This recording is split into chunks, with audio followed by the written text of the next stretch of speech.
السلام عليكم. maanta waxaynu ka hadli doonaa haddii Ilaaha weyn ee Raxmaanka uu yiraahdo cuntooyinka ragga u roon.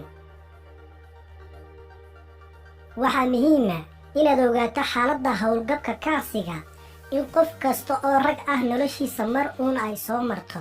waxaa kaloo muhiim ah inaad ogaato in arrintani ay si kumeel gaar ah u soo marto ragga iyadoo ay ku xiran tahay xaaladda nafsiyadeed ee ay ku jiraan.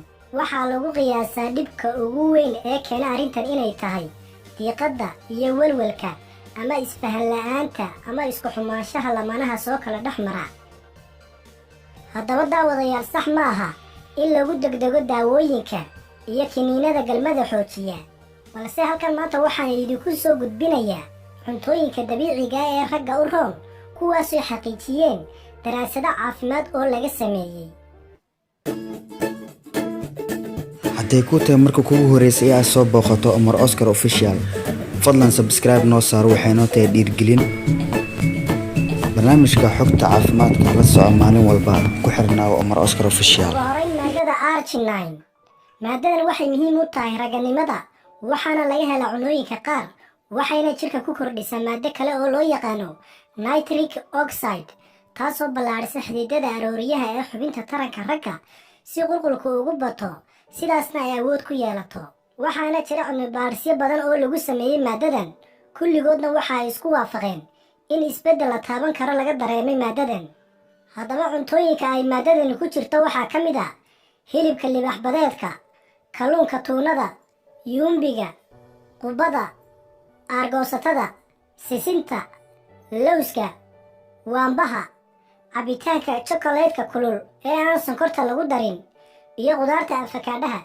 maadada labaad ee loo baahan yahay waa maadada loo yaqaano dihydroepiandrosterone. tani waa maadada uu jirku ka sameeyo hormoonka ragga ee loo yaqaano testosterone oo aad muhiim ugu ah xagga ragganimada. iyadoo daawo ahaan ah ayay jirtaa waa la qaataa, laakiin waa inuu dhakhtarkaaga kuu qoraa oo qof kasta lama siin karo. haddaba cuntooyinka kobciyo hormoonka waxaa ka mid ah qamandiga, buunshaha, qumbaha iyo xayawaan badeedka loo yaqaano shirib, afka soomaaligana lagu dhaho halley. waxaa kaloo ka mid ah cuntooyinka ragga u roon geedka loo yaqaano ginseng. waa geed daaweed laga helo dhulka Aasiya, khaas ahaan waddamada Kuuriya. waxayna cilmi-baarayaashu sheegeen inuu geedkan u shaqeeyo sidii maadadii aynu soo sheegnay ee arginine, raggana uu wax aad weyn u taro. waxaana muhiim ah haddii aad isticmaalayso daawadan inaad dhakhtarkaaga kala tashato, maxaa yeelay waxa uu geedkan hoos u dhigaa tayada daawooyinka uu qofku qaato. cuntooyinka kale ee cunistoodu galmada ragga xoojisa waxaa ka mid ah geedka loo yaqaano yohimbe. waa geed ka baxa waddamada galbeedka Afrika, waana geed aad loo isticmaali jiray inta uusan suuqa qabsan daawada fiyagaruhu. waxaana laga sameeyaa kiniino loo yaqaano yohimbine oo sida fiyagaraha loo isticmaalo. shirkadaha sameeya daawooyinka kiimikada ah sida fiyagaraha ayaa dagaal aad u culus ku qaaday geedkan oo joojiyay in daawo laga dhigo, maadaama la daabacay qoraallo laga been abuuranayo geedkan oo lagu tilmaamay inuu dhibaatooyin xagga caafimaadka leeyahay. laakiin dadka ku nool waddamada galbeedka Afrika aad ayay u isticmaalaan geedkan, laakiin caalamka intiisa kale lagama yaqaano. waxaa kaloo cuntooyinka ragga u roon ka mid ah geedka loo yaqaano epimedium. waa geed cawska oo kale ah oo ka baxa dalka Shiinaha.